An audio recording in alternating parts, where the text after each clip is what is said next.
All right, we have on this program today, we have a long time guest. She's been on my show for like 16 years straight now. Oh Since my gosh. yeah, since 2009. August of 2009. Wow. I looked at it and I was looking at your old pictures, okay? Your old picture. You don't age. You're timeless. And of course, I'm talking about you've been on CBS's Cold Case, right? You've been on I Enjoyed Angels with Hilary Swank, right? Um, and you've been on with Julia Roberts, Erin Brockovich, and of course you are on ABC's Roseanne, and most recently you were on the CW's 4400. Yes, and I just also, since that time, this year, I actually worked on a film, an independent film called Love the Skin You're In with Marla Gibbs, Wendy Raquel Robinson, Oba Babatunde. That was this year. Really? How now? Marla Gibbs, she was known for the Jeffersons, That's right. And and of course I'm 227. talking about to Adilah Bonds, of course. If you and so yeah, she was on 227. Tell me about how was it to work with Marla Gibbs. Wow, it was amazing. I first met Marla when I moved to Los Angeles in 89. Mm-hmm.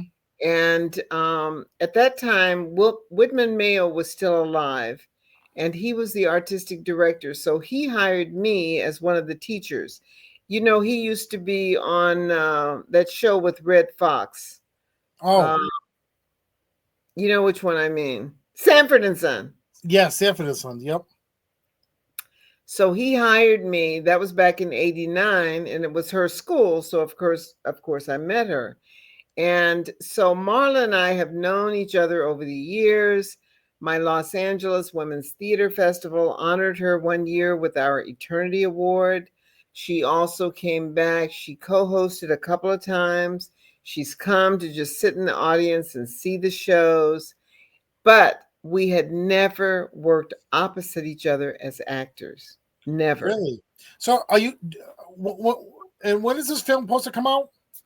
I'm not sure. Last I knew, they were in post production. I'm not quite sure, but I'll keep you posted. So are you two So going to be playing friends or enemies? we're going to be playing friends. And it was really interesting because the relationship is such that we've known each other as characters for a very long time. Wow. And so it was a joy to work with Marla. And I must say that even in her 90s, Marla is very with it. She never asked anybody for a line on set, and she only glanced at her lines between takes if she needed to, which we all do. Sure. But she never, ever in our scenes, and each of the scenes she was in, I was in. I was in her scenes with her, and she was in two scenes, and we were in the scenes together. And so it was just a joy to see her as a pro, to not call out for lines. And, I've known others who have had scripts on the set trying to look at their lines between takes, but Marla never did. She's a real pro. I have a 6 degree separation with that one, even closer than that. But so her co-star Sherman Hemsley back on the Jeffersons, I got to meet him because um, um, back in the day, this radio station when I first got my start out, I was an intern. But before I was an intern, I went to their concert and the likes of John Cicada and All for One. I don't know if you know this group. They were all playing at the concert, and one of the MCs at the concert, was Sherman Hemsley. Wow. And a week before that, my dad, sold insurance in Rhode Island. Actually, I'm in Rhode Island right now. I'm not in Georgia right now. I'm on my parents' house in Cranston, Rhode Island. So my dad was selling insurance, and I remember that during that time, he told me that he missed Sherman Hemsley by 5 minutes in the Olneyville section of Providence. And then that same week, he was at the concert of the former station where I was at, and I got to meet him, and he was very humble. Sherman Hemsley wasn't like the George Jefferson who you saw, or the judge on the Fresh Prince. You know, he was very humble. You know, or even the Amen character. He was very humble. You know, That's good to hear. you know, and George Jefferson was very nice, and I got his autograph, and it's too bad. I mean, I wish I started interviewing people then, because I'm sure he would have been a nice interviewer to interview. You know what I'm saying? Oh, I would imagine. And I to this day, he's one of my favorite people that I ever met before I did radio. You know, and just, you know, and then of course one time I was in New York City, and it's funny because the day we're recording this, NBC is having a tribute to Joan Rivers, the late Joan Rivers. Today? I guess tonight, as we're recording this, I guess they're having a tribute or something like that. I think it's tonight, maybe. But so I got to when I was in New York, I met Joan and Melissa Rivers, and I got to do a little interview, not as big as I'm doing with you, but I would do, you know, smaller interviews as a passing. And Joan and Melissa was very nice. You know what I'm saying? That's good to hear too. Yes. So, you know, it was very cool. So of course, you were on Roseanne for how many seasons? 6. 6 seasons. So what is your take on the Connors ending after 6? I think it was. Honestly, I didn't even watch it, but I did actually see. I read part of an interview that they had with the one who played the character Lisi. So it was really interesting to hear her talk about what her experience had been, starting with Roseanne, then moving on to the Connors, growing up on the show. It was really a very warm interview that she had. Very warm, very heart touching. And do you think you would have been where you would have still been doing other projects if you didn't have Roseanne? Well, you know, if is such a big word. It's only 2 letters, but it's a big word. Right. I don't know what the difference would have been had I not done the show. I was already working. I mean, I began as an actor at 16. Sure. And it was the biggest role on television that I've ever had, having been there for 6 seasons. So you just never know, because I've always tended to work. So I was working before the show, I worked after the show, and certainly the show was memorable, not only for myself, but also for many of our fans who watched the show. Yeah. Also, on one of my networks, I mean, Roseanne doesn't know this, but she has a podcast now, a Roseanne podcast, you know. So I air her podcast on one of my other networks, you know, on the Gossip Radio TV station I have, you know, because her podcast, I mean, I like to air different programs, you know, and just air her stuff, and she speaks her mind how it is, you know what I'm saying? She's always done that as far as back as I've known her. So I want to play you this video that I put a link up, okay? And I want to get your thoughts. I'll skip through it, but she's in a rap song with Tom McDonald, and she's singing about how she boo-hoo, Trump won against all the liberals. You know what I'm saying? So I want to get your thoughts. She was a Trump follower. She's a Trump follower. Or is she being ironic about that? No, she's a Trump follower. She was this song's kind of like dissing the liberals and dissing the people like the Connors as it went on, you know. I want to get your thought on this, okay? And I still play this on my playlist. People like the song. My fans like the song. It's on that weekly count. I have a weekly countdown. So I want to get your thoughts on this. And you can see it. So I'm gonna play it and get your thoughts on this. All right.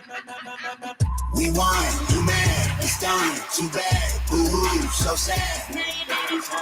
We won, you mad, you cry, we laugh, we wave the flag.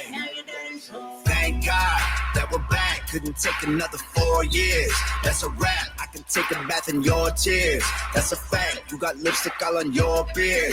You're a man, that is cap, that is cap, cap, cap, cap, cap, cap, cap. You pretending you're accepting, that's an act. You hear pat, pat, pat, pat, pat, pat, pat. If you want our freedom, come and take it back. Bet you can. We won, you mad, it's done, too bad, boo-hoo, so sad. We won, you mad, you cry, we laugh, we wave the flag. They try to cancel me and say that I'm a racist. Got a mean hook, they can't get me with that jam. Trying to take away my right to go and say this. Well, listen up, cause this gun is going bad.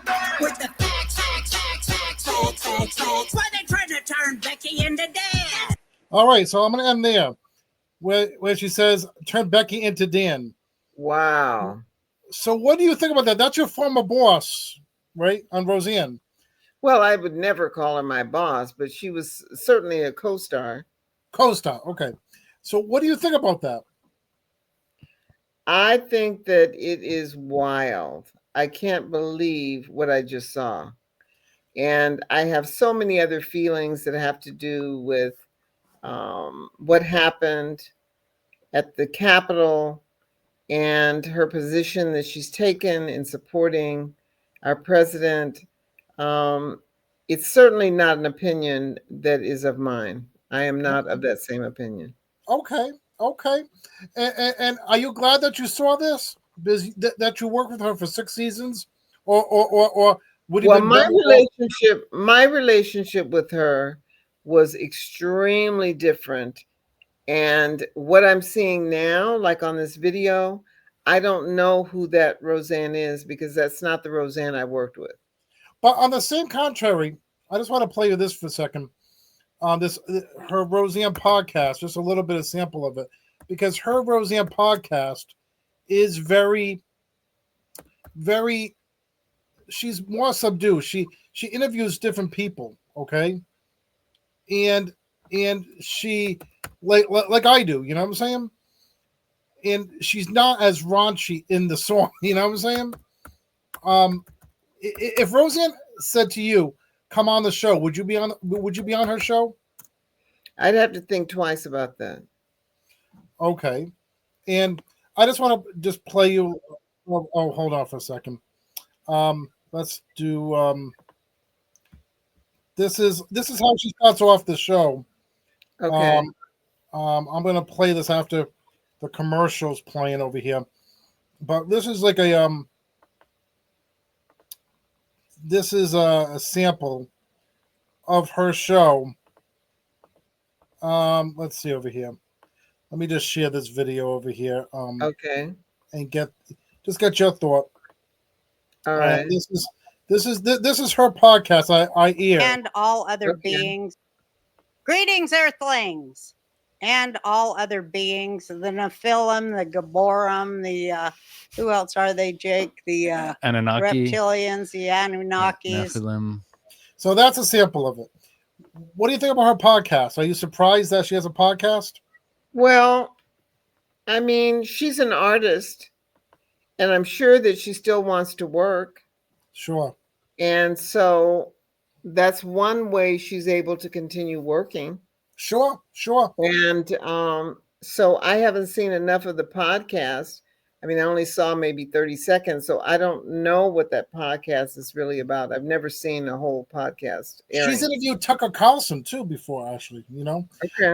And of course, back in the day when I first met you, that same year, Roseanne was at this LGBT bookstore in Atlanta, and I got to ask her a question, and I remember saying that I know you to her in the crowd, and she was very gracious to take a picture with my daughter, you know, at the time, you know, and I got to interview some. Other than her, I remember interviewing Meredith Baxter Burney from the Family Ties, at this outright bookstore, which is out of business now. But it was in Atlanta, So I had the opportunity to interview her one time, and then you for 16 years. So it's just wild. But Roseanne was nice to me too. You know what I'm saying? So it was ironic. In the same year, I got to meet you and her. You know what I'm saying? But I met you first. I had no idea it was 16 years ago. That's amazing. 16 years. Oh my gosh. You've been on the Derek Shapiro show for 16 years. Now I have a cable show. My cable show now, I'm expanding my cable show. It's in Manhattan, in Duluth, Minnesota. It's all over Rhode Island, parts in Massachusetts, and and it's on YouTube too. So Congratulations. Thank you. So you still do your women's theater? Yes, we celebrate our 32nd annual festival this year. Yep. And so that was pretty amazing, actually. And as always, we start off with our kickoff, and that's our Champagne Gala and Award ceremony. Mm-hmm. And we honored 7 women this year. Wow. And 7 women. Yep. And we were in 2 different venues. So for the Champagne Gala and Award ceremony, we were at a much bigger space, beautiful space called the Barnsdall Gallery Theater in Hollywood. And then we moved to a more intimate theater for the other 5 shows that we had. And we produced 21 women this year. Wow. But overall, in our 32 years, we've produced over 700 women from 6 continents. So the only continent that we have not had artists is Antarctica, which is kind of understandable. It's far away. It's very cold up there. It's a little bit isolated from, being on the beaten path. So I don't know if we'll ever get artists from there, but we have had artists from 6 of the other continents. Wow, that's amazing. It is amazing. Also, I want to mention too, since the last time I interviewed you last year, I was in LA for the first time last June, which I texted you. I couldn't believe it. I was on the Delta Airlines, and I saw Erin Brockovich in the plane. That's funny. That was amazing. That's funny. So, what do you think that people 10,000? I mean, whatever feet, 10,000 feet above in the sky can watch your movie? 30,000. Yeah. What do you think about that? That people can watch your movie on the airlines? I think it's amazing. And somebody not too long ago said, "You're not going to believe this, but I'm at the airport, and when I was on the plane, I saw Erin Brockovich." So you are the second person who just recently told me that they saw Erin Brockovich. And whenever I'm flying, I notice that it's one of the choices of the movies that you can see. So it's really a staple. So do you put it on yourself? Do you put it on like if you're flying, if you could choose that movie, would you put that on and see yourself? No, I wouldn't. You wouldn't? No, because that was my work. But when I'm on the plane, I'm more interested in seeing something that I haven't seen. Exactly. So, see, me, when I was flying, unfortunately, no offense to that movie, but I needed to watch something because I'm a little apprehensive flying. So I had to put a comedy on, and that's not a comedy. You know what I'm saying? That's something that I would watch at home. You know what I'm saying? Or now I'm watching a lot of movies on Tubi or Pluto TV. So I'm hoping that movie comes on because I don't have cable anymore. You know what I'm saying? I'd be watching stuff, and also too, with people having Wi-Fi, people can watch YouTube on the plane too. That's right. People can watch this interview on the plane too. That's right. So it's pretty cool. Now, also too, you have a retreat in Georgia still, right? I do still, and it's called the Writer's Well. Mm-hmm. And it's in Sharpsburg, Georgia. It's about 45 minutes south of downtown Atlanta. Okay, so 45 minutes south of Atlanta. So I live in Augusta now. And about 30 minutes south of the airport. Oh, okay. So women have come as far away as Ghana, Puerto Rico, and throughout the United States. In fact, I just heard from someone today here in Los Angeles, and she said, "Oh, I've got to use my miles. I forgot which airline. She said, "I've got to use my miles. I have to book sometime in May." She gave me the date. And she said, "Can I come in October? I want to come in October." So I'm actually sending her a text message in return. I haven't finished it yet, but I want to check the schedule in October to make sure the dates that she wants are available. And if so, she certainly can come in October. And how often are you there? Not very often at all. Less often now than I used to be, but usually I will try, in the past for sure, to go down in July when I have this big gathering, a summer gathering. Everyone wears white, very spiritual. And then usually I'll come in December, maybe around the middle of December, end of December, and stay till maybe during the first week of January. So I'm there at the end of the year, but also at the beginning of the new year. And Wow. so those are the times that I generally try to make it my business to go. And I may try to go more often. The only thing is now with all these planes having these accidents, I'm like, oh, I don't know. But I've thought about going more frequently. I'm just a little bit kind of concerned about all these planes that are falling out of the air right now. Well, you know what? I'll tell you this much. When I went up to Rhode Island back in February, right? And you know, I took Delta to LA for the first time when I went, you know, with my son, and my daughter to go to Disney. You know, I'm in LA to celebrate his graduation last year. But when I went up to Rhode Island, I took Spirit, and the thing is, you never really hear anything about Spirit or Frontier, but mostly Spirit. You don't hear too many problems because they don't have a lot of room for error. So I think the extra safety for that, you know, because these other airlines, people will get them because it's a luxury to get Delta or whatever. But Spirit, when I went up, they might not have any movies of Aaron Brockovich, but at least you don't hear too many problems with their safety. You know Well, what I'm I saying? haven't heard anything about them in terms of safety now. I've flown with them, but only one time. I don't care for Spirit because, first of all, they nickel and dime you, I feel. Yeah. You pay your basic fare, and then by the time you have all these add-ons, add on for one suitcase, add on for two suitcases. If you have rollers on your suitcase, your carry-on, that might be a different charge. All these different things. By the time you get through, you've paid about as much as you would pay on a regular airline, in my opinion. Sure. I only went up for a few days, you know, back in February to March, and I had everything in my bag over here. Then I found out I left my charger on my laptop. I had to go to Walmart to get a new charger. Oh no. Did you leave it at home or you left it in a suitcase that you had No, checked? I had a carry-on bag in the plane. And Oh, you only had a carry-on. Yeah, and I put my clothes in there with my laptop. There, I'm recording you now, and then it cost me $20 for the new. I've had that happen. I've had that happen. Like with my laptop, I've gone to Georgia to the Writer's Well and discovered that I forgot to put the charger in for the laptop. So I had to go to Best Buy's to get one. And I was like, oh my goodness. Sure. So now I have an extra one that I can have down there. So I don't have to worry about that anymore. And now I live 2 hours away from Atlanta. Now I live in Augusta now. I want to move back to Atlanta area eventually, maybe, but Augusta is really nice. But now in Atlanta area, I could picture you working in Atlanta now because they have a new studio. It's Assembly. And actually, they have 4 studios down there now. Yeah, Tyler Perry. His is probably the biggest of all, but then they've got 3 others down there now. Yeah, so do you think you'll ever work in a studio down there?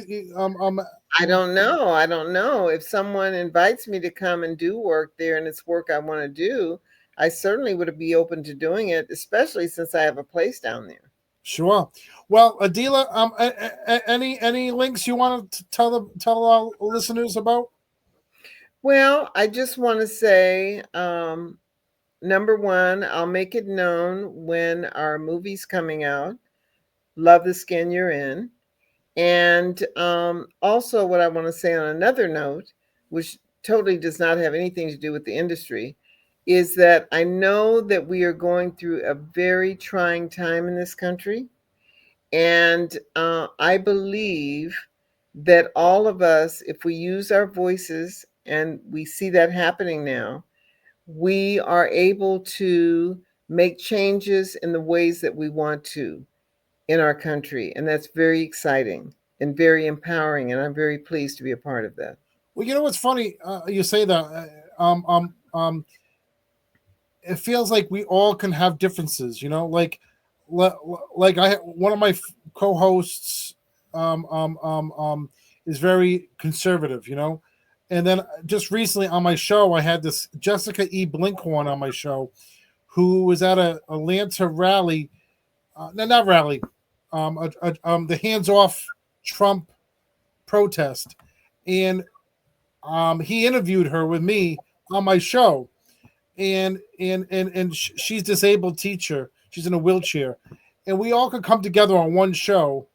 And your former colleague, you know, we all can respect each other's differences.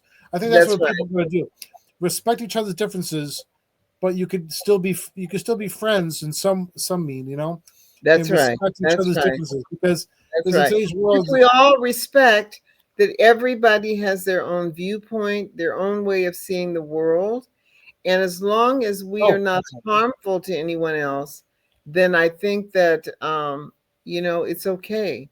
It's okay to have your own viewpoints of how you see what you see. Exactly. Well, it's been so many years.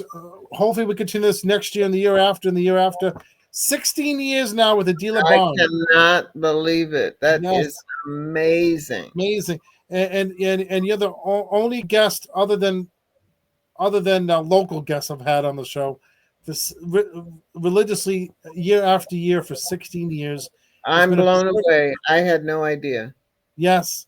So, you know, it's just something. So I thank you again, Adilah Barnes. It's a privilege of mine to have you on my show again. And you're just a blessing to have. You know, a blessing to know. You're very welcome, Derek. Yes, I love to connect with you periodically and send you text messages. I say, oh, your DVD's in this store. Your DVD's in this store. You know, you're on a plane. You know, so you know it's very good. You know. Thank you for being one of our ambassadors and fans. Thank you. Thank you, Adilah Barnes. Okay. See you the next time. See you next time.